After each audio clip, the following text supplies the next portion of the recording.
ಎಲ್ರಿಗೂ ನಮಸ್ಕಾರ. ಪುಷ್ಪಾ ಶೆಟ್ಟಿಸ್ ಕುಕ್ಕಿಂಗ್ ಡೈರಿಗೆ ಸ್ವಾಗತ.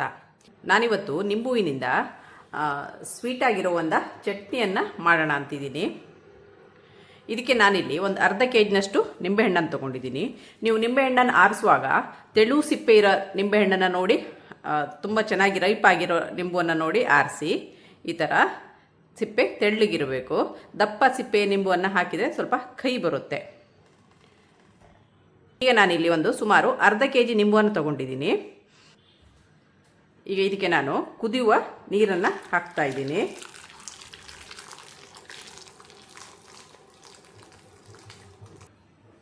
ಇದನ್ನು ಒಂದು 6ರಿಂದ 7 ನಿಮಿಷ ಇದರಲ್ಲೇ ಬಿಡೋಣ.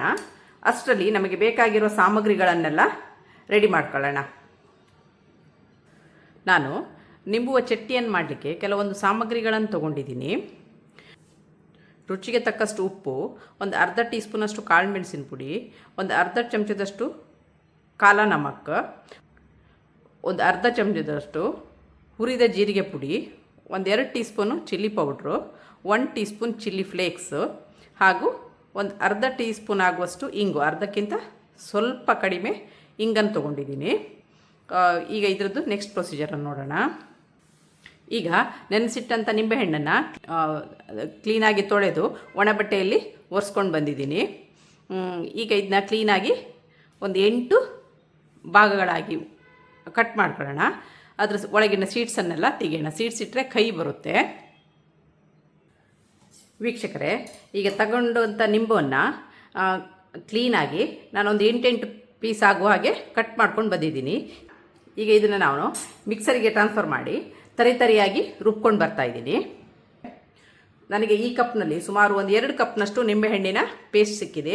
2 ಕಪ್ ನಿಂಬೆಹಣ್ಣಿನ ಪೇಸ್ಟಿಗೆ ನಾನು ಇಲ್ಲಿ 4 ಕಪ್ಪು ಸಕ್ಕರೆಯನ್ನು ತೊಗೊಂಡಿದ್ದೀನಿ. ಈಗ ಇದ್ರದ್ದು ನೆಕ್ಸ್ಟ್ ಪ್ರೊಸೀಜರ್ ಏನಂತ ನೋಡೋಣ. ನಾನಿಲ್ಲಿ ತವಾನ ತೊಗೊಂಡಿದ್ದೀನಿ. ಈಗ ಗ್ಯಾಸನ್ನು ಆನ್ ಮಾಡ್ತಾಯಿದ್ದೀನಿ. ಈಗ ತವಕ್ಕೆ 2 ಕಪ್ಪಷ್ಟು ನಿಂಬೆಹಣ್ಣಿನ ಪೇಸ್ಟು ಹಾಗೂ 4 ಕಪ್ಪಷ್ಟು ಸಕ್ಕರೆಯನ್ನು ಹಾಕ್ತಾಯಿದ್ದೀನಿ. ಅದಕ್ಕೆ ಒಂದು ಅರ್ಧ ಟೀ ಸ್ಪೂನ್ ಕಾಲ ನಮಕ್,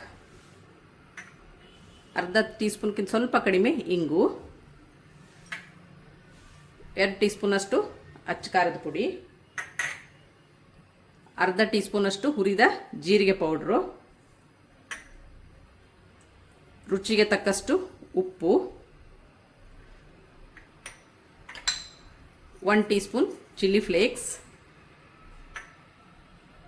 ಹಾಗೂ ಅರ್ಧ ಟೀ ಸ್ಪೂನ್ ಪೆಪ್ಪರ್ ಪುಡಿನ ಹಾಕ್ತಾಯಿದ್ದೀನಿ. ಇದನ್ನು ಚೆನ್ನಾಗಿ ಮಿಕ್ಸ್ ಮಾಡೋಣ.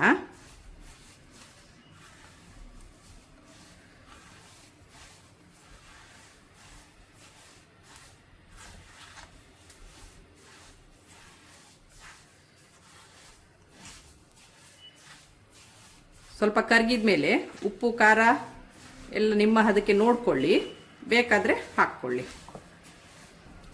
ನಿಂಬುವನ್ನು ಸ್ವಲ್ಪ ತರಿಯಾಗಿ ರುಬ್ಕೊಳ್ಳಿ, ತುಂಬ ನುಣ್ಣಗಾಗೋದು ಬೇಡ. ಇದನ್ನ ಹದವಾಗಿ ಕುದಿಸೋಣ. ಈ ಚಟ್ನಿಗೆ ಈರುಳ್ಳಿ ಬೆಳ್ಳುಳ್ಳಿ ಹಾಕದೇ ಇರೋದ್ರಿಂದ ಯಾರು ಬೇಕಾದರೂ ಉಪಯೋಗಿಸ್ಕೋಬೋದು.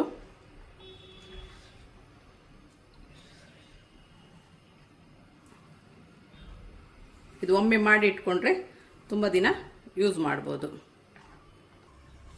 ವೀಕ್ಷಕರೇ, ಇದೀಗ ಕುದಿಲಿಕ್ಕೆ ಶುರುವಾಗಿದೆ. ಚೆನ್ನಾಗಿ ಕುದೀಲಿ.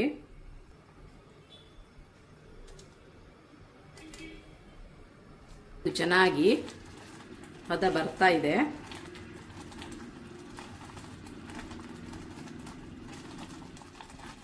ಉಪ್ಪು ಖಾರ ನಿಮ್ಮ ಹದಕ್ಕೆ ತಕ್ಕಾಗಿ ಹಾಕ್ಕೊಳ್ಳಿ.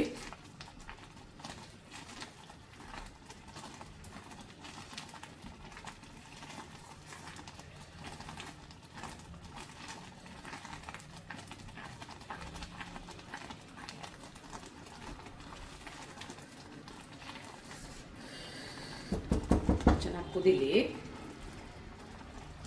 ಗ್ಯಾಸನ್ನು ಫ್ಲೇಮನ್ನು ಲೋಲ್ಲಿ ಇಟ್ಕೊಳ್ಳಿ. ಇದನ್ನು ನಾನು ಸುಮಾರು ಒಂದು ಅರ್ಧ ಗಂಟೆಗಳ ಕಾಲ ಕುದಿಸಿದ್ದೀನಿ. ವೀಕ್ಷಕರೇ, ಇದು ಈ ಹಂತದಲ್ಲಿ ಬರುವಾಗ ಗ್ಯಾಸ್ ಸ್ಟವನ್ನು ಆಫ್ ಮಾಡಿ. ನೋಡಿ, ಇದು ಹದವಾಗಿ ಬಂದಿದೆ. ಈಗ ಇದನ್ನು ಒಂದು ಪಾತ್ರೆಗೆ ಟ್ರಾನ್ಸ್ಫರ್ ಮಾಡ್ಕೊಳ್ಳೋಣ. ಎಷ್ಟು ಚಂದ ಕಲರ್ಫುಲ್ಲಾಗಿ ಹುಳಿ ಸಿಹಿ ಖಾರ ಎಲ್ಲವೂ ತುಂಬ ಚೆನ್ನಾಗಾಗಿದೆ. ಇದನ್ನು ನೀವೊಮ್ಮೆ ಟ್ರೈ ಮಾಡ್ಬೋದು. ಇದನ್ನು ತಣದ ಮೇಲೆ ಒಂದು ಬಾಟ್ಲಿಗೆ ಹಾಕಿ ಶೇಖರಿಸಿಟ್ಕೊಂಡ್ರೆ ನಿಮಗೆ ಯಾವಾಗ ಬೇಕು ಆವಾಗ ಇದನ್ನು ತಿನ್ಬೋದು.